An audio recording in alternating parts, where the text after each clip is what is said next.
Okay, this is my audience. Oh, I don't know if it'll. All right. All right. Hello. Hello. Hi. Over the past few years, the topic surrounding women's rights to an abortion has been created a dispute amongst the states, and not having abortions adds more children to the foster care system. And the United States right now has over 425,000 children in the foster care system. And only 2% of Americans adopt children. So there's 425,000 children waiting adoption, and only 2% of Americans adopt. So there's a lot of kids that just don't get adopted. And my family loves having babies at a young age. So I know that having children at a young age can be detrimental and leads to financial problems and sometimes emotional trauma. And the controversy on the ban of abortion has spread across the United States.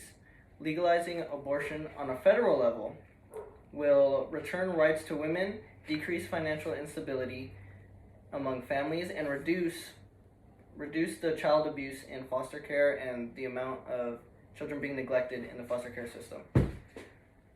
Although many states are heading in the opposite direction right now, which is not very good, outlawing abortion takes a step back and begins to revoke the rights women have been fighting for since the mid-1800s. And in 1973, in the Supreme Court ruling case in Roe v. Wade, that is when women got the right to abortions, and now we're taking steps back. In Planned Parenthood stated over the past 5 decades, even with the constitutional right to abortion in place, politicians have enacted dangerous restrictions that make getting an abortion nearly impossible for many people. So states are purposely putting restrictions and other laws in place to make it really hard for some people of low income or what have you to have an abortion. And this is dangerous to women who will use any desperate measures to terminate a pregnancy on their own terms for several reasons. Rachel Benson Gold states that research shows abortion particularly hurt people with low incomes, and a survey conducted in the 1960s conducted that 8 in 10 women who were trying to get abortions did it by themselves and were getting hurt. So that is not good. Having abortions legalized will lessen the amount of women trying to do it themselves and hurting themselves. Taking away the right for women to terminate a pregnancy on their own terms takes away their right as a person. It takes away the ownership of their body, letting law decide what they believe is best for them rather than themselves. Stated by the United Nations High Commissioner for Human Rights, human rights include the rights to equality, to dignity, autonomy, information and bodily integrity, and respect for private life, and the highest attainable standard of health, including sexual and reproductive health without discrimination. Women are allowed to do what they want with their body, and no one has the right to take that away from them. No one has the right to take that away from them. That's all. As said by Wangai v. Chikwanda, until women and girls can make reproductive choices on matters affecting their bodies and fully enjoy their rights, I'll campaign for sexual and reproductive rights for all. So, meaning he will always protect women's rights and their right to abortions as long as they're not allowing it in any states. So, that is good. Foster parents can end up taking on more than they expected, which can lead to maltreatment to children in their home. I think I skipped one. Okay, yeah.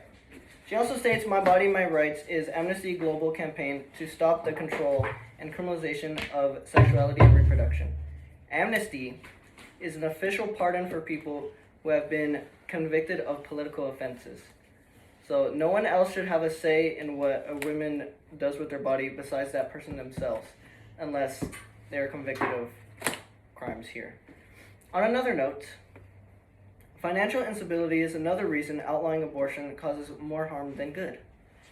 The level of financial instability that is consistently seen throughout America will cause poverty among low-income households. An unplanned child, for whatever the case may be, can cause a hefty amount of stress and financial troubles among these families. In a 2010 survey, the American Psychological Association found that 69% of parents said their stress had little or no impact on the kids, while 91% of the children said the effects caused worry and behavioral damage to the children with yelling and arguing. This can cause more emotional distress on children trying to grow and learn in poor environment when given unstable conditions. The young respondents who noticed their parents' tension reported feeling sad, worried, and frustrated when their parents were having arguments or fighting and whatnot, while the parents said that it didn't impact them at all. This can lead to a large increase of depression seen in children at a young age. Unwanted children are often neglected, which can cause abuse in households as well as poor mental health. In economics.uci, it said that unwanted children may be more subject to child abuse and neglect by their own caretakers than a desired child. So child abuse can lead to poor mental stability while growing up, even child neglection, and failure to teach children proper social skills. Such children may be born and raised in less favorable circumstances than foster maltreatment. Foster care can mess with child's mental state of being unwanted. Being passed around homes can lead to worsened levels of trust and attachment. In addition to abuse caused by financial instability, maltreatment is also prominently seen in foster care. Abuse or neglection is severely overlooked in the foster care system due to its lack of resources to investigate and properly report mistreatment in foster homes.